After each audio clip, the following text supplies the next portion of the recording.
The change in leadership isn't just a shock or hope for fans. It's also a dose of pride for North Carolinians. Interim head coach Steve Wilks was born and bred in the Queen City.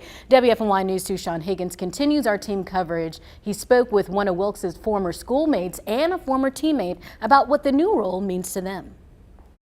Good afternoon. I stand before you excited about this opportunity, but also disappointed in how it came about. Steve Wilks held his first press conference as interim head coach, taking over for Matt Rhule, who was fired 5 games into the 2022 season. A Charlotte native, Wilks' elevation to head coach has an impact that goes beyond the X's and O's, just as fellow West Charlotte alum Rodney Alexander. And now to see that one of our own is actually coaching the local NFL team, it's phenomenal.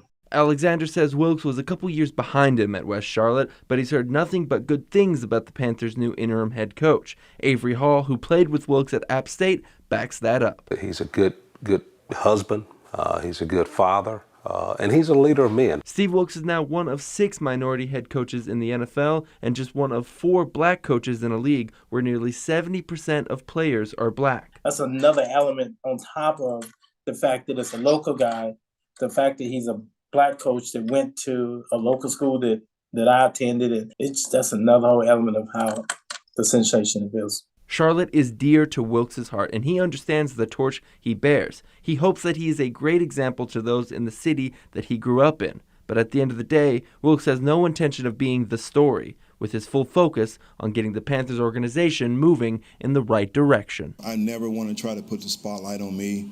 I'm very humble and excited to have this opportunity, and to do it right here at home is great, but it's bigger than me. And it's about this organization that I truly love and care for, and it's about us trying to get this thing turned around and going in the right direction.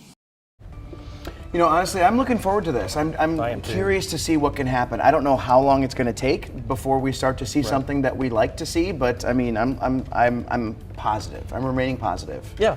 It's such a tricky situation because the best thing in the long term for the Panthers to do is lose as many games as possible to get that #1 pick, to maybe get a better quarterback in the room. But Steve Wilks, who's trying to compete for a job, wants to win as many games as possible. So it's odd juggling act between trying to prove he can do the job and also setting them up for the best position in the future. I just like when I hear him speak, no nonsense.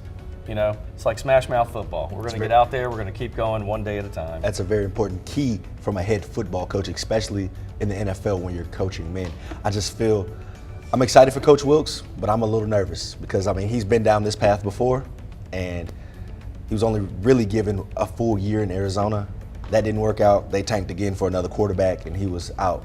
So I'd hate for this to be a similar situation. I know that was something you kind of prefaced, which would be better for the organization and the franchise to get a new quarterback in and lose as many games as possible. But I would love to see Steve Wilks be able to get a fair shake, to be a head coach and actually put a winning product on the field to secure his future. That's why I feel like surely Tepper knows that you can't just give this guy the second half of the season and judge him based on that, because he's been handed everything and it's in disarray. Right. It takes more than half a season to put together a good run. So hopefully they're going to give him another chance. I mean, maybe he's got next year under his belt just in case. I hope they can do that and give him a fair shot. Yeah, well, and it's really tricky because PJ Walker wasn't even supposed to be on this team, and he'll be starting for the next 2 to 4 weeks. Exactly. He was behind both Sam Darnold and Matt Corral. Both those players went down with preseason injuries. Now Baker Mayfield's down, so you're talking about going out there against the Rams, the Bucks, the Falcons, who are playing really well, and the Bengals for the next 4 weeks with your 4th-string quarterback.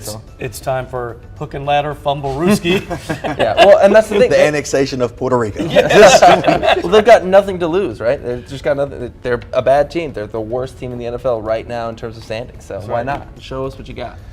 See, and I know that it's easy to discount Baker Mayfield, but I'm hopeful that maybe a change up in the leadership will mean that maybe we can get him and the team on the right path, because I think he's a good quarterback. I mean, I don't know as much Baker as has you guys had a do. lot of different leadership, and it has not worked as of yet under any of them. So I don't know. That's a great optimistic attitude to have, but I think we probably need to move in a different direction. I just can't. I feel like I had hopes up here for him, and then I just watched it just slowly. It doesn't seem that he inspires the troops. It doesn't seem like the guys are really rallying around him, and that's the #1 job of a quarterback.